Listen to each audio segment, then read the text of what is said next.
Train the muscles, not the joints.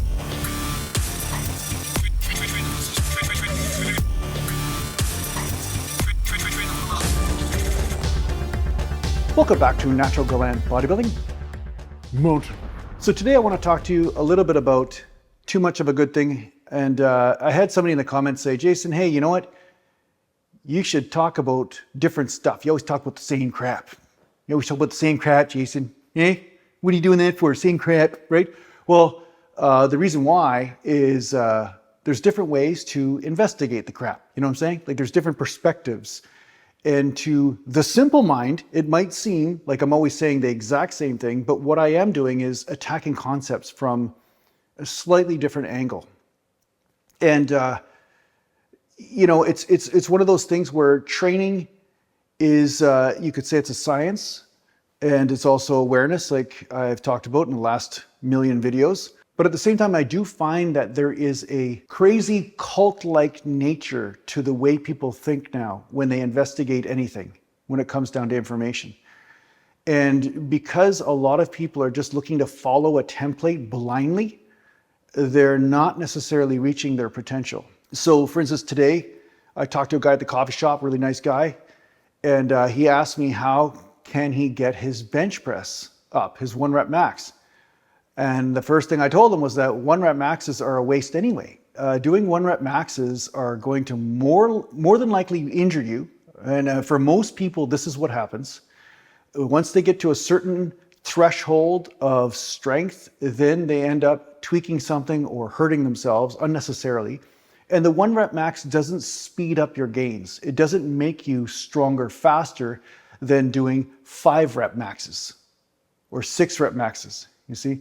So one thing I'm going to say is that when you just follow information and you just think, oh, this information says this is good, then automatically your mind says, okay, more is better. So if heavy weight is good, heavier weight is better. But you have to always look at what is the expense of that heavier weight. Are you using heavier weight and achieving the same rep range? Because that might be okay. That's really most likely okay.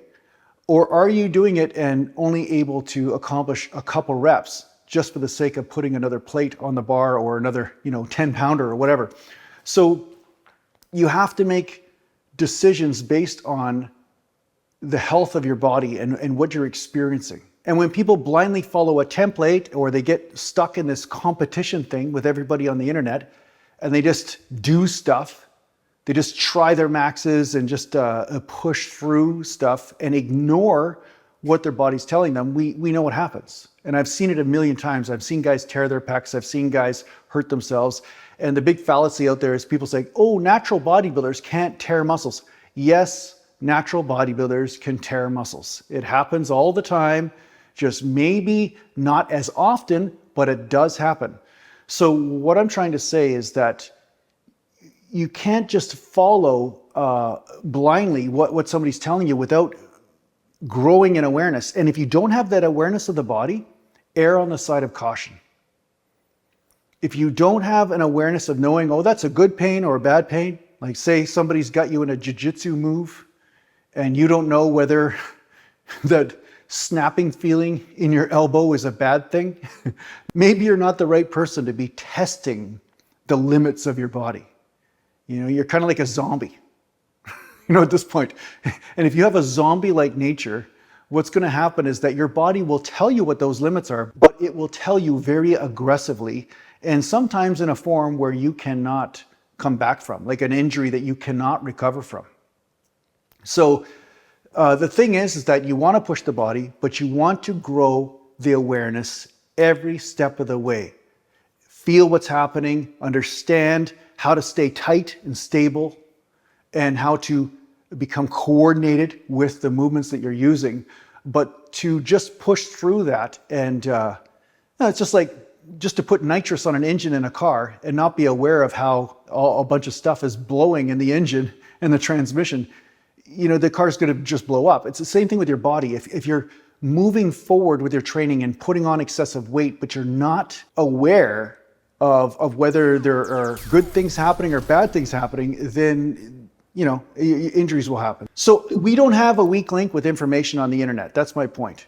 There's a lot of information, and like I said, some of it applies to you, some of it might not. But the problem is discernment is the weak link in most people that are training.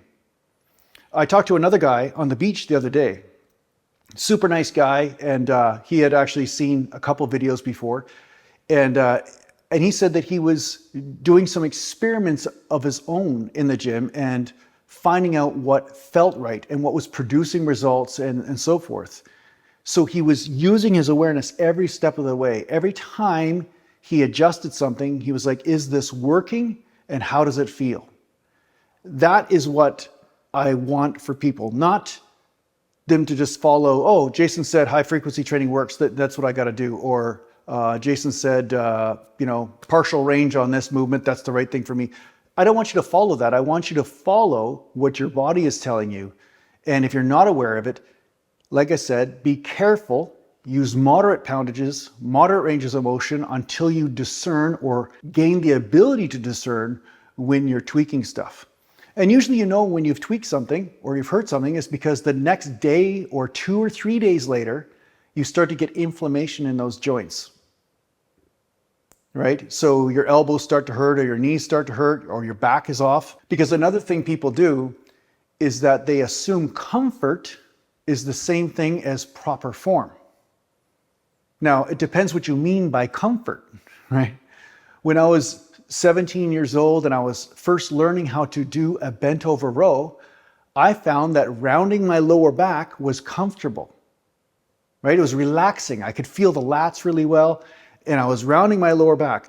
But of course, like about 6 months later, once I started to move up in weight and then I started to deadlift, I rounded my back and then I herniated a disc. So you want to find out what comfort for strength training is instead of just comfort like relaxing on the couch. You know, when you're lifting weights, you want to be tight. You want to hold like a stable core, right? You want the muscles tense so that way they hold the joints in alignment. You don't want to be like Gumby, where the joints are just kind of like elastic bands and so forth. You want the muscles to be tight to stabilize as you're bringing tension to the movements.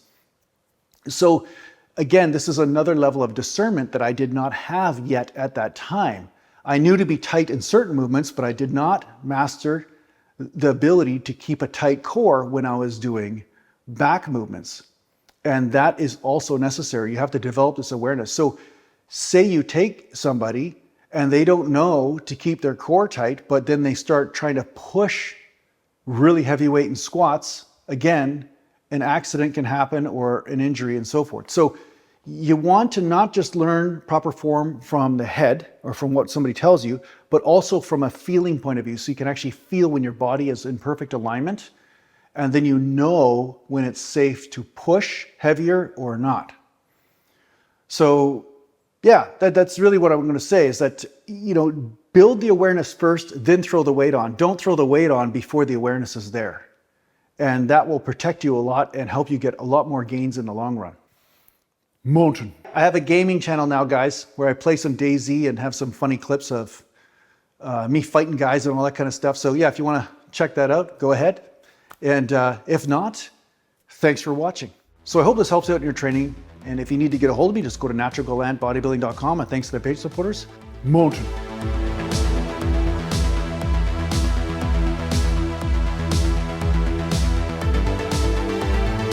Oh yeah.